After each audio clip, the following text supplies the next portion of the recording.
If you're not trying to get your money up in 2025, keep scrolling. For those of you that are trying to get a bag, listen up. I'm about to put you on to something called wholesaling real estate. Also, you may hear the term driving for dollars and also flipping houses online. So here we go. You literally find distressed properties and you find the cash buyers and you get a finder's fee for finding trap houses. Okay, put it in simple terms. Here's the breakdown of wholesaling houses. Most people, when they're looking for extra income, they don't have it right off the bat to start investing or flipping houses, right? They don't have the capital. That's why they're looking for side hustles or extra ways to make money. So with wholesaling houses, what you do is you find distressed properties, okay, that are run down. What does a rundown house looks like? You know what it looks like. Overgrown grass, pests, roaches, rats, garbage in the front. Let's see, junk, multiple cars that look like they're being worked on, but no progress is being made. Boarded up windows, peeling, chipping paint. Also nuisance, right? It brings illegal activities to the property. If you get what I'm saying, I don't have to go into that, but we all know and have seen those types of houses, and sometimes it's full-on blocks of houses. Like, you simply find a distressed property. You can do this by driving for dollars or going on places like Craigslist and also other places that have classified ads. And owners, sometimes they even post they're trying to sell it. With distressed properties, there's a reason why the owner is not fixing up the property, right? You would think they have a house, why wouldn't they take care of it? Well, it's a number of reasons. Health reasons, children having issues, moving closer to grandchildren or their children, or other things, incarceration. You just don't know. Also, people get elderly and they just can't take care of it. And sometimes they're just abandos. No one lives there. So once you locate one of those properties, you're going to snap a few pictures from the outside. Don't go inside if you do not have permission. You snap pictures from the outside and then you jot down the address and you do a reverse public records lookup. You will find the owner, trust me. You simply reach out to the owner and say, hey, I saw your property at blah, blah, blah. Are you interested in possibly selling it? The answer you'll get most of the time, either they're going to give you a rundown of a story or they're going to tell you their problems because you are going to be their problem solver. And then you are going to say, well, what number are you comfortable at selling?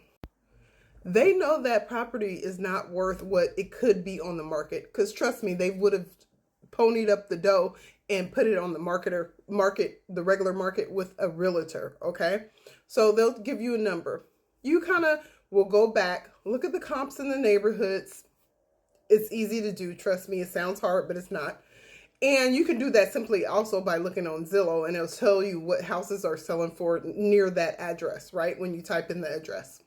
Okay, and then you say, let's say the house fully repaired would be worth $150,000. But the owner says, you know what, I just want $60,000 to be done with it. You guys negotiate and you come up with the amount of $50,000. They said, I'll be happy to walk away. You write up what's called an assignable contract.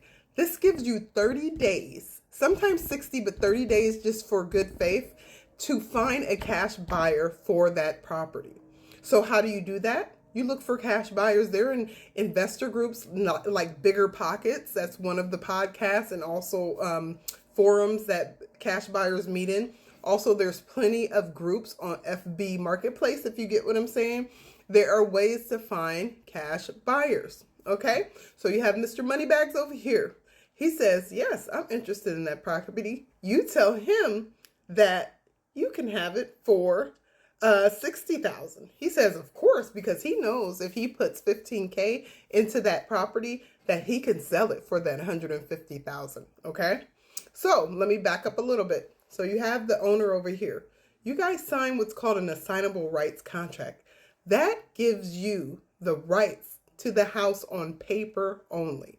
Once that's signed, you send it to a middleman called a title company. A title company is a place where real estate transactions and money is kept that crosses hands, and that It's just a title company is a place where they make sure nobody gets the losing end of the stick, right? Because you have the cash buyer over here, yourself, and the owner. You take that assignables rights contract and you put it to the title company with $10, because you have to have something to secure it, right? For them to open up what's called a property lookup. They're looking for the deed. They're looking for if any encumbrances, meaning that if anything is hindering the sale. Then Mr. Moneybags over here deposits $60,000, okay? So after the deed comes back free and clear, you get to assign that contract over to the cash buyer, right? Because it's held at the title company. This owner gets $50,000 to walk away, and they're happy that property was a problem in the first place. You get $10,000, and guess what? Mr. Moneybags gets a full property that he's going to make a substantial amount. So everybody leaves happy. And literally, you just flipped a house on paper, and you made $10K for a finder's fee. It's called wholesaling houses, and it sounds harder than it is, but it's really simple.